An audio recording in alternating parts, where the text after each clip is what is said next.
یہ گئے دنوں کا ملال ہے، میرے دشمنوں سے کہو کوئی، کسی گہری چال کے اہتمام کا سلسلہ ہی فضول ہے کہ شکست یوں بھی قبول ہے، کبھی حوصلے جو مثال تھے وہ نہیں رہے، میرے حرف حرف کے جسم پر جو معنی کے پروبال تھے وہ نہیں رہے، میری شاعری کے جہان کو کبھی تتلیوں کبھی جگنوؤں سے سجائے پھرتے خیال تھے وہ نہیں رہے، میرے دشمنوں سے کہو کوئی، وہ جو شام شہر وصال میں کوئی روشنی سے لیے ہوئے کسی لب پہ جتنے سوال تھے وہ نہیں رہے، جو وفاق کے باب میں وحشتوں کے کمال تھے وہ نہیں رہے، میرے دشمنوں سے کہو کوئی، وہ کبھی جو عہد نشاط میں مجھے خود پر اتنا غرور تھا کہیں کھو گیا، وہ جو فاتحانہ خمار میں میرے سارے خواب نہال تھے وہ نہیں رہے، کبھی دشت لشکر شام میں میرے سرخ ردمہ و سال تھے وہ نہیں رہے، کہ بس اب تو دل کی زباں پر فقط ایک قصہ حال ہے جو نڈھال ہے، جو گئے دنوں کا ملال ہے، میرے دشمنوں سے کہو کوئی۔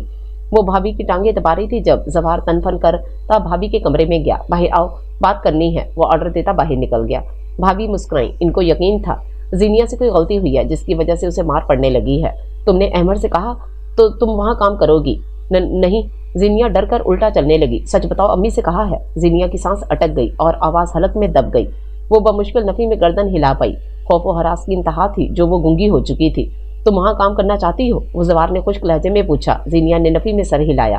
منہ سے جواب دو، زوار نے اس کے بال دبوچ کر پوچھا۔ نہیں صاحب، زوار نے جھٹکا دے کر اسے زمین پر پھینکا اور خود بھی دوزانوں بیٹھ گیا۔ زینیا جھکی ہوئی رو رہی تھی۔ سوچنا بھی مت زینیا فاطمہ، تم یہاں سے آزاد ہو سکتی ہو، تم مرتے دم تک میری مگیتر ہی رہو گی، نہ میں اس رشتے کو توڑوں گا نہ آگے بڑھاؤں گا، تم اسی طرح اپنے اس عاشق کے فراق میں مر جاؤ گی جس کے گھر جانے کے تم منصوبے بنا رہی ہو۔ زوار نے اس کے منہ کو دبوچ کر گھورا اور پھر چھوڑ دیا۔ وہ تو چلا گیا لیکن زینیا وہیں سجدے میں گر کر رونے لگی۔ اس کے پاس شکایت کرنے کے بھی الفاظ نہ تھے، وہ شکایت کرتی بھی تو کس پر؟ اس کے پاس کوئی الفاظ تھے ہی نہیں، کوئی شکوہ بھی نہ تھا۔